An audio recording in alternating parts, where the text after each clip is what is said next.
Hello, and welcome to the Infinite Escape Room, the puzzling podcast where a scattered team of talkers turn up to try and tackle an intangible escape room before toddling to the tavern for an intoxicating tipple. I'm Dom. I'm afraid I'll be hosting this week.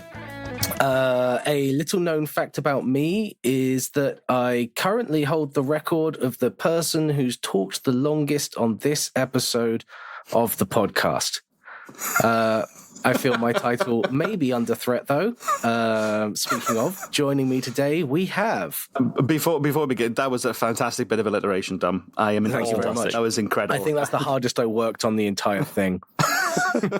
All downhill from now. Yeah, don't bury the lead, you know. If it's a preview of coming attractions, we're in for a treat. Hello, my name's JB. And I once put a pair of googly eyes on a wart and then spent the next 10 years of my life convincing those around me that I had a vestigial twin and named it Quato. It was wonderful. But then suddenly he disappeared and then I lost my only friend. Oh. Was it after a particularly vigorous shower or something? I think someone laced my shampoo with bazooka. And I'm Ben Lavey-Griffiths, and I created the sixth law of defecation, that if you eat while crapping, you will feel very weird. Unless you can establish an equilibrium of like Indiana Jones, where he's got the bag of sand and the idol. If you can get the swap perfect, it doesn't work. It's like dipping a tomato in tomato sauces. One thing I've always wanted to do is have a weigh-in scale as you're eating to see if a kilo of food results in a kilo of extra weight, and then if you poop out that I think I'd want two sets of scales if I was going to do the experiment more than once. No, I just cut the middleman. I think it's just one for you. In this economy, two scales, you 1%ers. There was an unfinished project by various contributors to the podcast, which was a mobile app that was going to be called Poop Deck, which you could log each of your poops, and it would tell you over the period of time of using the app how much you'd pooped in various whimsical ways, like since using the app you have pooped a baby elephant. Do you know that? I think people would want that. You get those apps that tell you how big a baby is before it's born. It's the size of a Kenner Star Wars action figure, that kind of thing. Guaranteed, I would want to know if I'd pooped the equivalent of a small country's GDP. Oh yes, I should apologise if I cough throughout. I can only mute the microphone, the app, or the recording app, not all three at once. So I decided to go for none of them. That's fine. So I like that your decision was to just give one giant finger to edit the Jamie. Yeah, exactly. Enjoy it. I will cough mid-speech and not go back to re-say it. I'm going to replace it with a trombone. It's fine. So, this week's episode of the Infinite Escape Room is sponsored by Dr. Neeple's Knee Pills. Have you lost work because of your pitiful patellas? Do you feel your low-grade leg joints have led to missed opportunities? Then invest in a bottle of Dr. Neeple's Knee Pills. Once you start taking them, your knees will never hold you up again. Again, amazing alliteration. Does he do anything for hips? Please say yes. I can't come up with puns fast enough to answer that. I'm in my late 30s. Good God, I could do with some hip pills. Which remarkably makes you sound older than you are. It's not the years, Ben, it's the mileage. But I don't know of another generation that might call them hip pills. Hey, I was born in the 80s, I'm always hip. And of course, we would all be found crying in the alleyway behind Greg's if it wasn't for the love and support of our patrons. To name some of my favourites: Maggie B, Rebecca Gerard, Chris Mikesell, and Hedgebug. Thank you very much. Yay. If you want to be as cool as them, please consider joining our Patreon over at patreon.com/The Infinite Escape Room. Starting at just £1 a month, you can get lovely special treats like early access to the episodes and and erotic drawings of John. By John.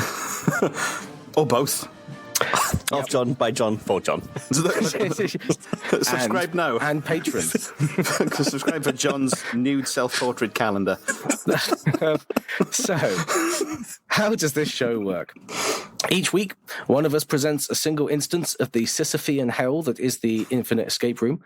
This time, that honor is mine, while the others do their Johnny best to solve it. If they fail to do so within the time limit, they're not invited back on.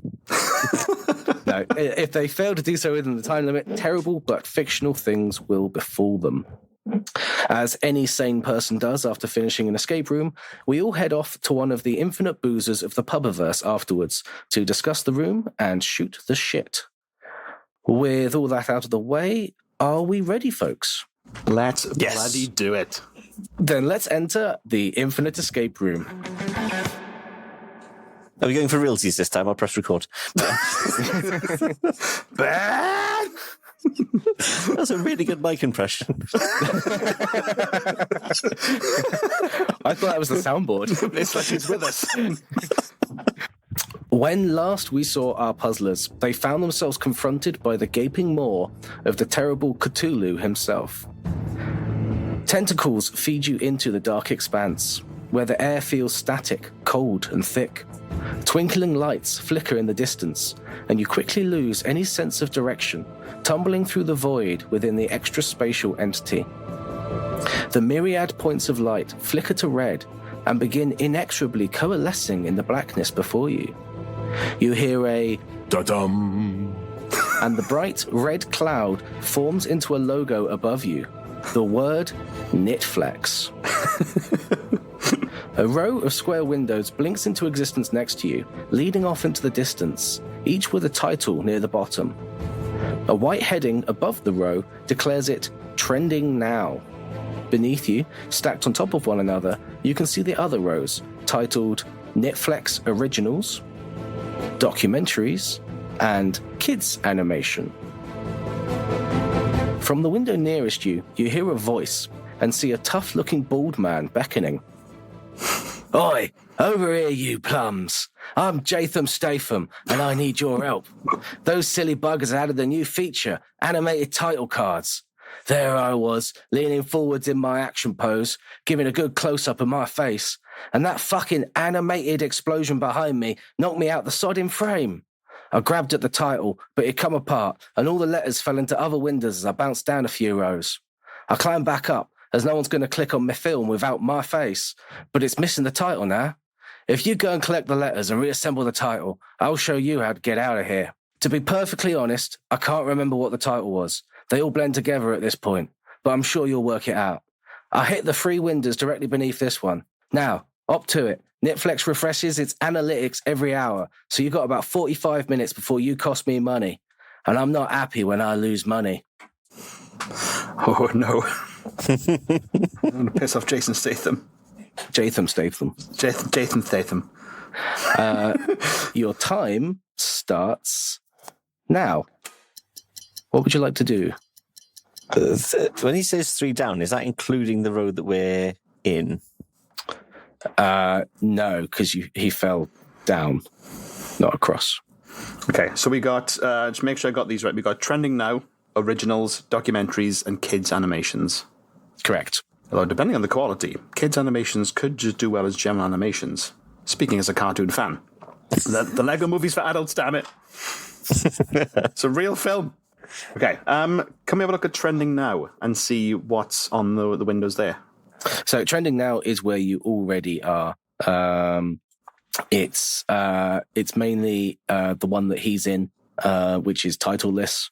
And then next to it, I can't think of anything. So, Cool Runnings is trending for some reason. Oh, fucking A. No, it's fantastic. Now, if Jason Statham came out of his title card, that implies that we can go in. Let's go into Cool Runnings and fuck all this noise. I don't care if Netflix refreshes. So I'll live in 90s Jamaica/Canada. So I'm going to say you can only go into a window which would be highlighted, so the first one on the row. Oh, okay. Okay, so we'll leave Cool Runnings for now then, although I do want to have a chat with John Candy at some point. So 3 down. Let's have a look at the kids' animations and see what's there. Okay. So climbing down 3 rows, you come to the kids' animation row. The window that is directly below the one that Jatham Statham is in is for a cartoon called Pooper Pug. I see. That's a cautionary tale about eating too much spicy food and giving it to your dog. Exactly, yes.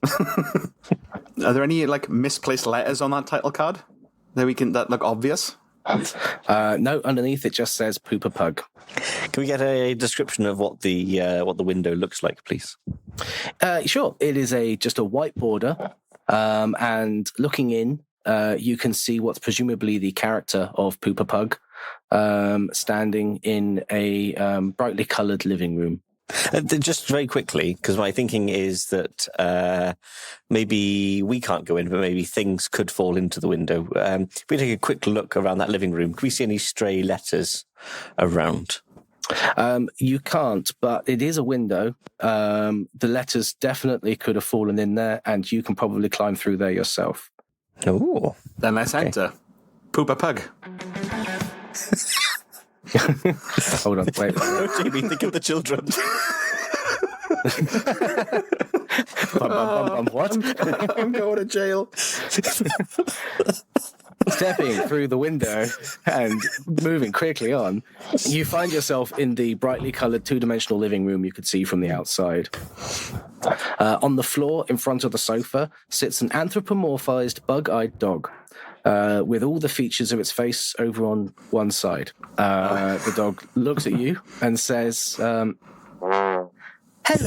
I'm Pooper Pug. Why are you in my cartoon? We're here to find some fucking letters, old chum. Oh, I saw those. They're in the credits at the end. You can grab them when the episode finishes. Oh, fuck. Oh, but we can't do the episode. Mummy's left, and Daddy's locked in the bedroom crying. We need to maintain the status quo. Do you think you could help? The script has lines for me, Mummy, and Daddy.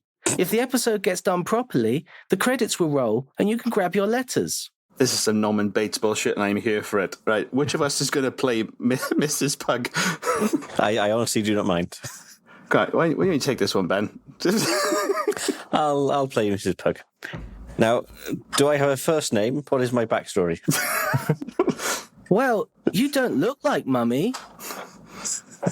We get to do a makeover. Right, first of all, can I get a big wind-up and then slap Ben across the face so hard that his features all shift to one side? You surely can. Yeah, you do so. You look like a Picasso painting. I will mention that also in the room, in case it was important, there's also paper and crayons, some safety scissors, some glue, some poster paints, a toy screwdriver, and a wooden truck. Ooh.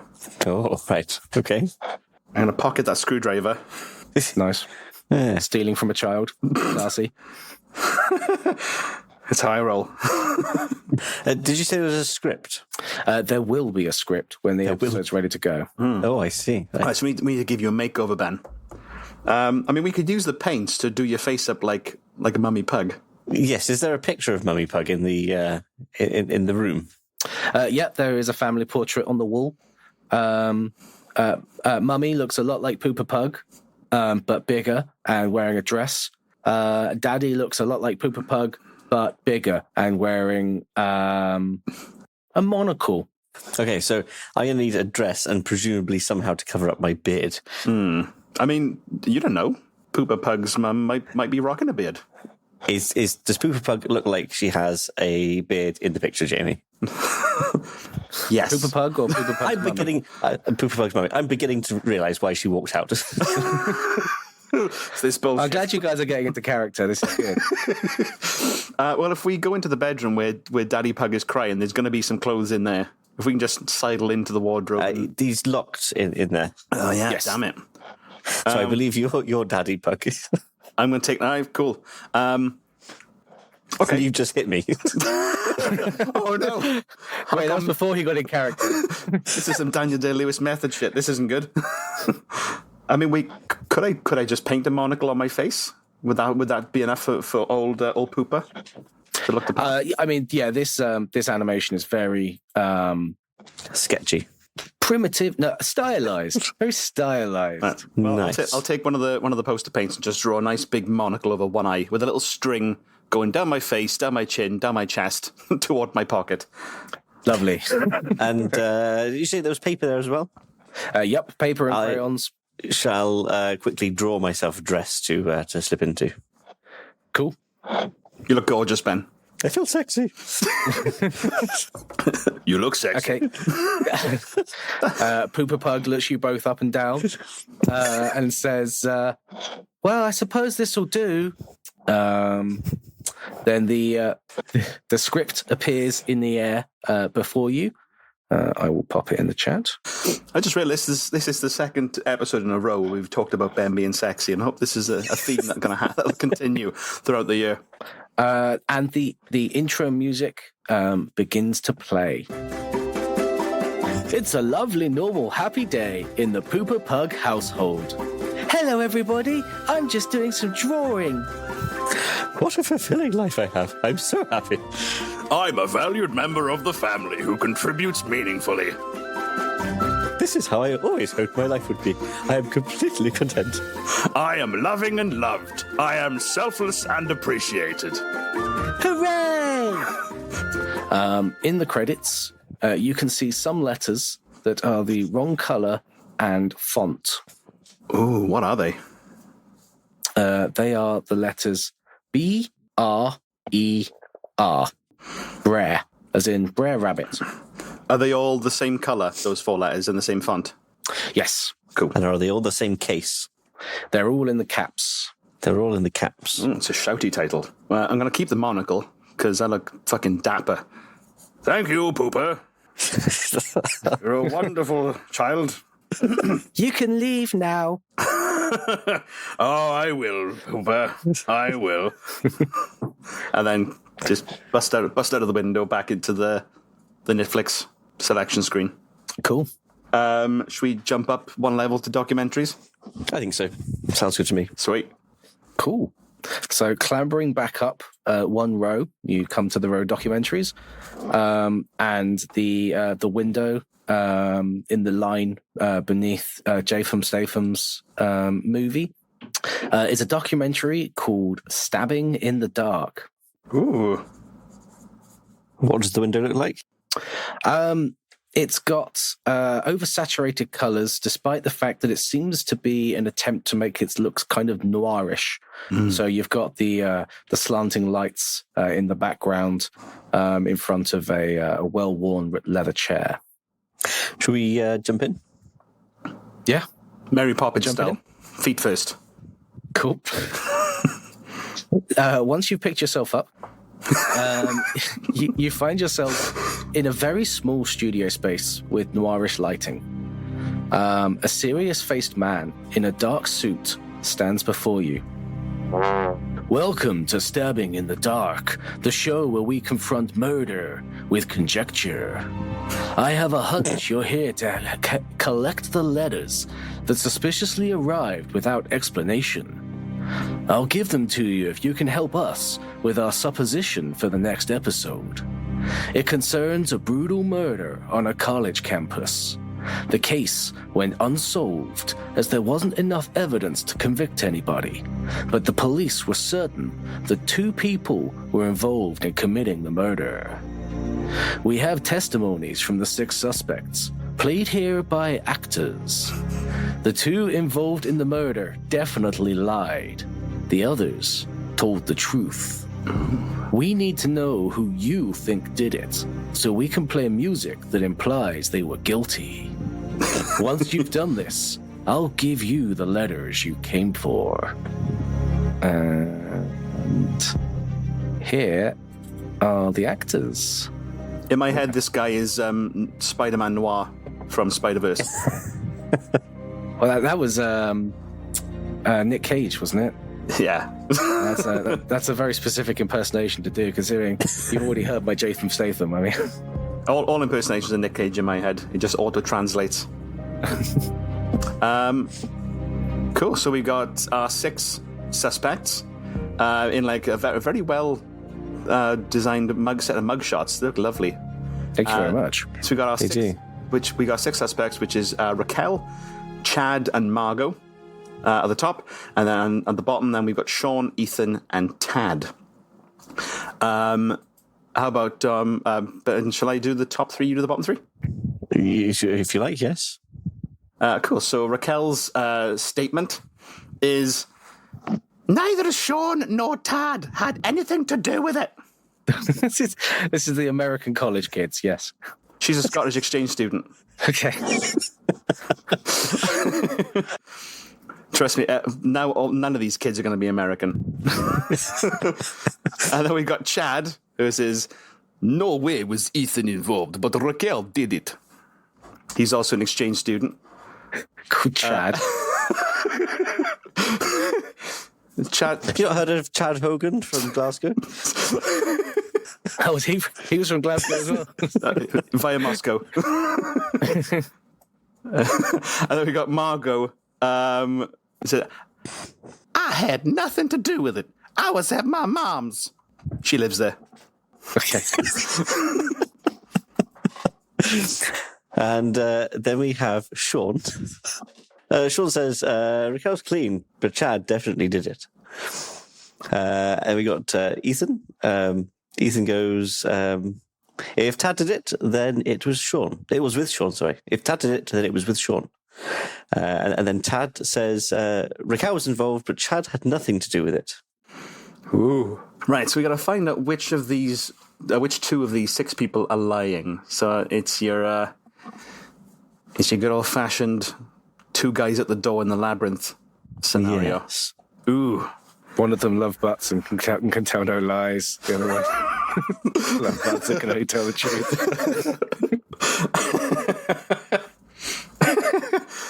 Okay, so I'm going to pick one at random and see if their testimony holds out. So Ethan says... Oh, that's how I do it. I'm so glad to hear that everyone has a proper method for these. It's fucking systematic. This stuff always makes my eyes glaze over. So I'm like, okay. So Ethan says if Tad did it, then it was with Sean. So Tad did it. So Tad and Sean are together. So if he is telling the truth, Tad says Raquel was involved, but Chad had nothing to do with it. Okay. And then Sean says Raquel's clean, but Chad definitely did do it. So one of those, their stories don't corroborate. So Which was the last one that Sean? Yeah. Yeah, so Sean's dobbing in Chad, but Tad's saying Chad's innocent. So their stories don't line up, which makes me think that those 2 aren't probably involved together, unless they're just really shit at committing crimes and getting away with it, which is possible. I mean, they don't look like master criminals, especially Chad. So we're profiling now. I mean, Chad just looks like he just wandered in, doesn't quite know what's going on. Oh, these are tricksy. The Raquel statement is, I think, confusing because, or maybe I'm just not getting it. Neither Sean nor Tad. Should that? I think that works. Does the nor negate the neither? I think it matches. It's not supposed to. I can tell you that. Yeah, so I think she means that. Yeah, it's not Sean. It's not Sean. It's not Tad. It's not Tad. That's fine. Okay, so Chad says Ethan wasn't involved, but Raquel was. So if he's telling the truth, she could still be telling the truth. Ew. Margot just says she had nothing to do with it. I mean, that's guilty conscience right there. She's not even trying to dob nobody else in. I mean, fucking, that's a lousy alibi, Margot. Get in line. Well, maybe then Sean and Tad are the bad guys because if their stories don't line up, then they're both lying. Oh, no, because if Tad's lying, that means that Chad did have something to do with it. Oh, this is a tricksy one. Okay. Right. How about then, I don't know if you have a different method for this, Ben, but how about we go through each statement and see what happens if we assume that they're lying and see if that story holds up. So Raquel says, neither Sean nor Tad had anything to do with it. If she was lying and therefore she was involved, it would mean that both Sean and Tad were involved. But Correct. that means that we're only looking for 2 liars. So I think Raquel's statement is true. You think Raquel is true? Yeah. So I think Sean and Tad are both innocent, which means that their stories are truthful. It can't be that because their stories don't line up. Sean says Chad did do it. Tad said Chad didn't do it. Interesting. Right, so who dobs in who? Chad dobs in Raquel. Sean dobs in Chad. Well, yeah. Tad dobs in Raquel. Well, no, hang on. Raquel says neither Sean nor Tad had anything to do with it. Sean said Raquel's clean, but Chad definitely had something to do with it, which means that Tad is still clean. And then Tad says Raquel was involved. Oh, yeah, no, sorry, there you go. That was a bit. Yeah. So I think either Sean or Tad is a bastard because they're both like doing the same thing but reversed. One's saying Raquel's good, Chad. So, and Ethan says if Tad did it, then it was with Sean. So then I think Ethan's one of the ones who were involved because his story doesn't line up. Like, all 3 of those can't be true because their stories don't match. So I think Ethan is one of the bad people. But I wonder if his statements like trying to throw us off a little bit. Maybe Tad or Sean is involved. Out of interest, Dom, how much time we got left? You're coming up on halfway through your time. Okay. Feeling good. That's not so bad. That's not so bad. So do you think that Ethan did it? I think he's involved. I think that statement is false. But I think that either Tad or Sean might also be involved, potentially. Well, if Tad did it, then it was with Sean. So if we think Ethan did do it, then... Oh, wait. Chad. Is it Ethan and Chad? Because Chad then says, no way, it was Ethan.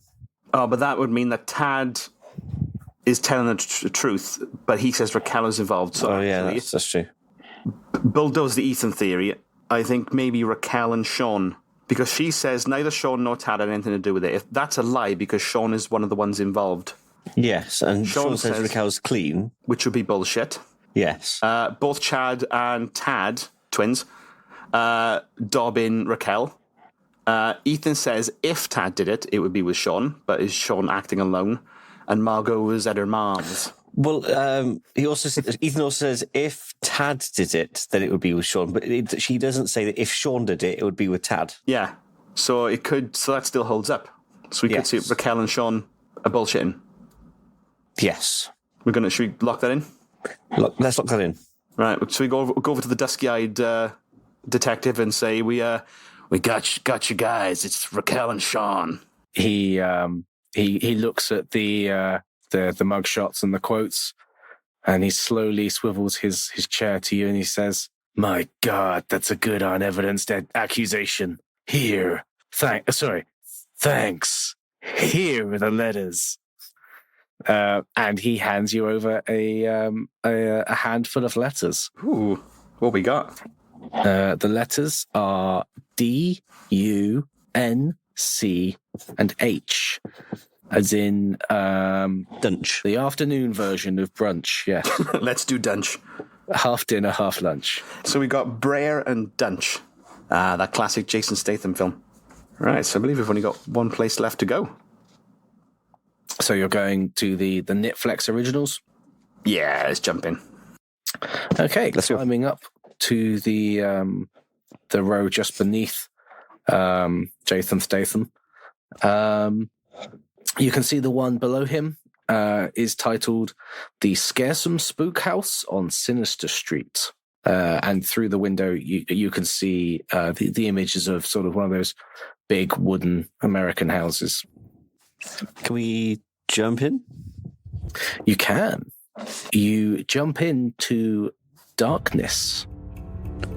As your eyes adjust, you realize you're in what appears to be the basement of an American house. You look around and jump scare! Ah! It's just a scared-looking woman. She steps back from you and says, "Who are you? What are you doing here?" Excuse me, love. We're a set of postmen and we've lost some letters. Have you got any for us? "Oh, I saw those letters. They're upstairs in the hall." But you can't go up there. My husband has turned into a floating lady, and she'll suck your soul out if she sees you. She can only manifest in darkness, so I've been trying to get the lights on, but the fuse box is screwed up. If you can get the lights on, it'll be safe for you to go get the letters. I love I'm no electrician, but we'll try our best. Thank you very much. You might like to know that it's no longer called a fuse box, it's a consumer unit. What? Since when? So apparently, since you no longer have fuses in them, and they're all circuit breakers. So Is that still true? Would that be true in a 19th century American house, though? Depends if they're fuses or not. It's screwed up. So, it is breakers, though, actually. Yeah. It's probably just orphan children from the workhouse that are holding two bits of wire together inside a giant box. Let's go have a look at these not fuses. Okay, so you go and look at the service box. So you said it was called? A consumer unit. Consumer unit. Consumer unit? I barely know a unit. There we go. You go over to the consumer unit. You can see that it has 5 switches labeled A to E. There is a post-it note next to them. Ooh, what does it say? It says, switch C is dodgy. To restore power, switch C must be the only one off. You can only flick one switch at a time. I'll put that in the chat. You see, if this was anything like my fuse box, I can't really be asked to call it a consumer unit. There wouldn't be any labels on it, and you'd spend about half the time troubleshooting. I'll just flick this off. What exactly has gone off? Just quickly, what state are they all in currently? They're all off. They're all off. Is there like an up-down kind of situation? Yeah, let's say off is down and on is up, but that's just for immersion. It doesn't. Cool. So what happens if we flick switch A? If you flick switch A, then switch A obviously goes on. Switch C also goes on, and switch E goes on. Oh. Oh, we didn't mean that to happen. No, that's not good. Okay. Oh, should we... I'm just wondering whether we want to, should we try B next, right? Or do we want to reset A and then try B? Also put it back to the original state. Yeah, because obviously otherwise we've got a combination and we might lose ourselves. Smart. Yeah, I like that. Yeah, so you're flicking A back, yeah. A back off. Cool. The other two flick as well. They are all off once more. Cool. So if we flick B up now, please. Okay. Flicking B. B goes off. A goes off, and D goes off. When you say goes off, you mean on? On, yes. Flicks. Yes, that's much better way. A, B, and D. Yes. Wonderful. That's yes. When you say off, I assume you mean the opposite of the thing you said. And you were right to assume so. Could we please reset B and put C on, please? You certainly can. Flicking B back off, they all reset to off. Flicking C on turns on E and B as well. So B, C, and E are all on. Excellent. Should we reset C, please, and turn on D? Okay, resetting it puts them all off again. Turning on D also switches on C and A. Okay, and lastly, if we could reset once again and switch E on, please. You surely can. After doing so, D, E, and B are on. D, E, and B. Okay, so out of all of them so far, we'll just reset as well, so they're all off again. Okay. Out of all of them, B and E currently result in C not being on. Yes. But my presumption is that we're looking for a combination that if you... I think that we're going to have to perhaps make 3 switches. One to get a bunch of them on, which will not include C, and then maybe 2 that do include C, so that so it goes up and down. one cancels the other out. Is my presumption. That's good. You got this from me, Ben. Tell you what, just as a test, could we please flick A on? That will result in A, C, and E going up. Yep. And then could we also flick B on, which my presumption is A will go down and B and D will go up. So slowly for my poor brain. So we've switched. A is on. Switched A on, which turns on C and E. So we've now got A, C, and E on, and then you're switching B on. Okay, that switches B on. Then A goes off and D goes on. Okay, excellent, cool. Then there's a click, and the fuse box resets itself. So that they are wonderful. All off. So presumably we can do this in just 2 switches. Yeah, or maybe it's only the 2 correct. Like maybe it's like if it's the wrong one. Well, it wouldn't count if you did the 2 wrong ones, would it? It did the first. Like maybe the first one was right, but the second was like, nah, fuck that, reset. But if we can do it in 2 moves, then great. Could we turn C on, please? Sure. Turning on C also switches on B and E. And can we also switch on D, please? Yep. Switching on D switches C off and turns on A. And D. As you do so. Yes. Yeah, because that's the one you switched, isn't it? Yes. Yes. Which does indeed set it so that you've got A, B, D, and E on, and C is off. Nice. Good job, Ben. The bulb hanging from the ceiling plinks on, illuminating the basement, and you assume the lights have gone on throughout the house. All right. All ghosties been vamoosed. So can we exit the basement and try and get to the hall? Sure. Climbing the steps and go through the door, you find yourself in the front hall, and laying in a small pile on the floor are 5 more letters. These ones are P, A, S, T, and A. Pasta! Interesting. So we have bread, dunch, pasta. Man, I know that Jason Statham is getting on now, but he needs to pick his movie titles a bit better because no one's going to be able to go to the cinema to see that. Well, so if I didn't mention it specifically, which I have no idea if I did, it's highly likely that letters have all become extremely jumbled during the tumble. That's fair. So, do we have one more window to go through, or do we just have the 3 That's windows? That's the 3 windows that he mentioned. Excellent. And this is the one in trending now that he's currently sitting in. So, I'm wondering whether do we think these are jumbled up all together, or do we think we have 3 words that are individually jumbled up? Ooh, my gut feeling is that it's 3 sets of jumbled up letters, but there's not a great deal of writing on that thought. No, I'm just thinking that. So the first one we had, which was Brer, B-R-E-R, there's not too many ways you could jumble that into an actual word. Wait, were you saying Brer is not an actual word? Tell that to the author of Brer Rabbit. I've never heard of this book. As far as I think it's short, you're making it up.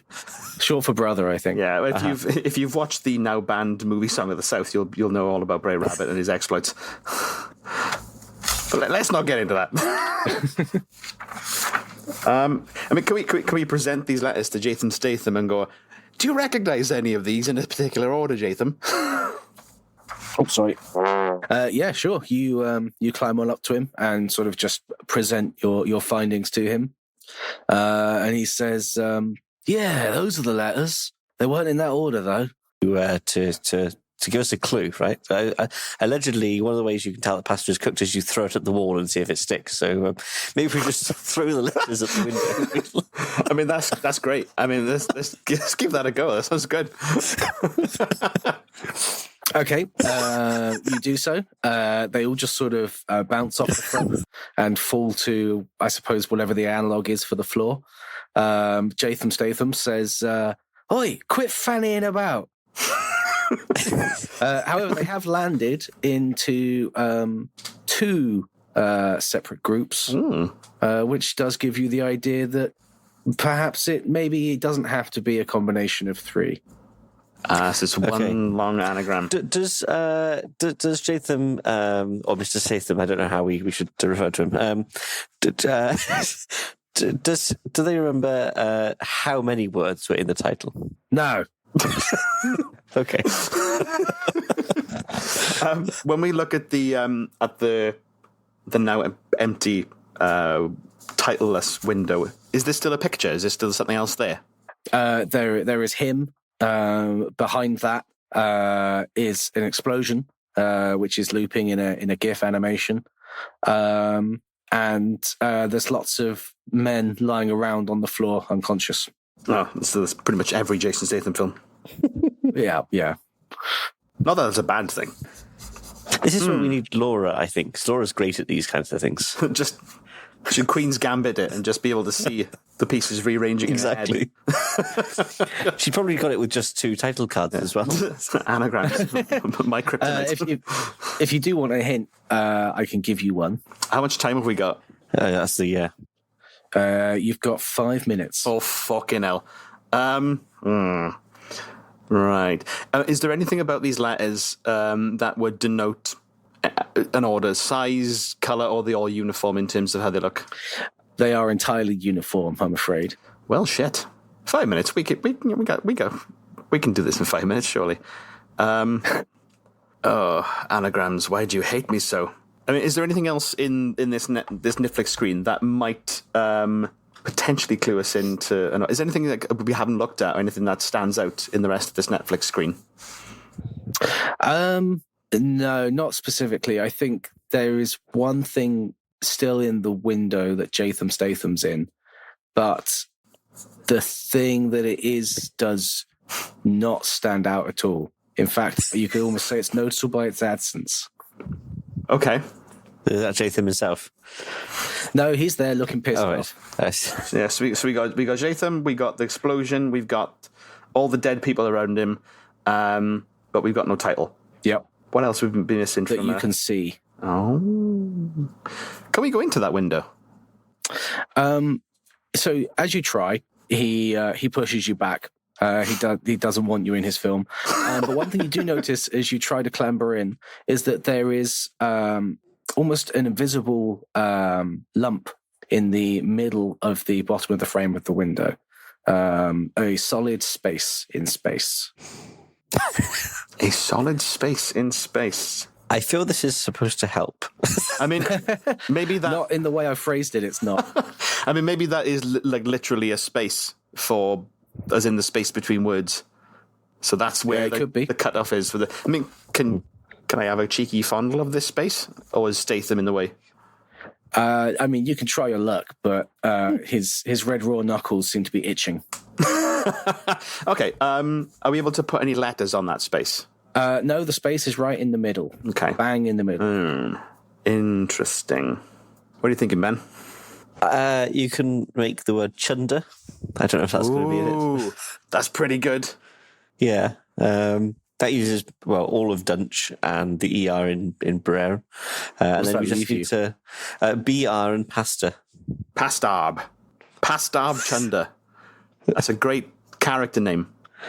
Maybe BR Pasta Chunder, and the BR is obviously short for Brigadier or something like that. Brigadier Pasta Chunder. Nailed it. That sounds like a statement. Do you want to submit that? Let's give that a go. As Ben gets his teeth kicked in by Jatham Statham.